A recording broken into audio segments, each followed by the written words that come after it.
Dear chairs, ladies and gentlemen, it's a great pleasure for me to speak to you about the elimination of HCV in Asia. First of all, I would like to thank Professor Marcelin to invite me to give this short presentation. Now, the first slide, we can see that in Asia countries, where including Southeast Asia and a part of West Pacific region, inhabits 24 million of people living with chronic infection of HCV. Therefore, the disease burden is heavy in this area. So in this slide, we can see even with the West Pacific region, the prevalence of HCV is highly variable. Now we can see Mongolia have the highest, around 5% of general population, which may be one of the highest in the world. Similarly, in Southeast Asian region, we can see that Indonesia, Myanmar, and Thailand also have relatively high prevalence of HCV. Now, let's look at the prevention of HCV.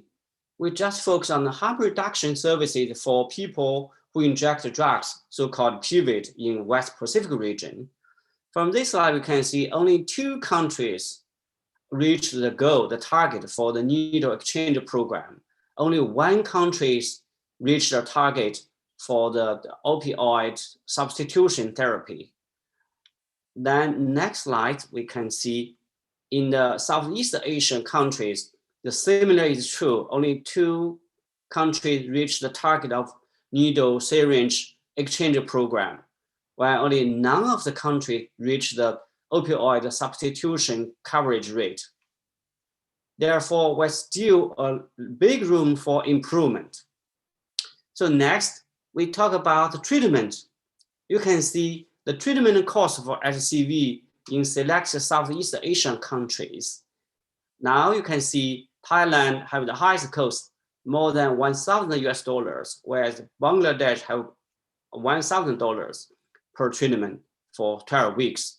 Whereas in Bhutan and in India, they have very low cost, less than $100 for cost of 12 weeks of Sofawel, which is a pan-genotype regimen with excellent response rate. Now, enough good news is more and more countries are now covering HCV treatment through domestic resources. You can see the countries from 6, now nearly 19 by year of 2020, except the 4 countries here, all the other countries have more or less covered by the either health insurance or by government special program. So the accessibility and availability and affordability of this HCV treatment is improving dramatically in Asian countries. Here, just a very quick example in mainland China, we can see at the earliest time, the first generation of DA in China listed priced as more than $10,000. We can see a couple of years ago through national negotiation by National Health Security Administration, the price reduced nearly by 90%. And then last year, the DAA combination therapy list reimbursement list finally. However, there's still a big gap in the cascade of care of HCV in the Asian countries in 2019. In the left panel, you can see that's a West Pacific region.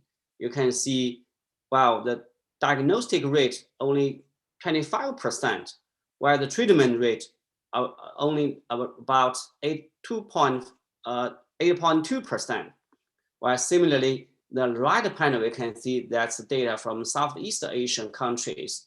Again, the diagnostic rate is very low, 6.4, while treatment rate is 23.5 of those who are eligible for treatment. Therefore, you can see there are still big rooms for the treatment and diagnostic rate 90% and treatment for 80%. So still a long way to go. So finally, I just summarized my talk for the elimination of HCV in Asia. We can see progress have made. We have national plans, we have price reduction significantly covered by the health insurance. However, there's slow progress in harm reduction, very limited expansion of testing and treatment services. So finally, to reach the goal of elimination of HCV by 2030, we need a strong commitment to universal health coverage and primary care. We need to emphasize the integration and the overall healthcare system. We need to also enhance the collaboration with communities, partners, including private sectors. Finally, I would like to thank you very much for your kind attention. Thank you very much.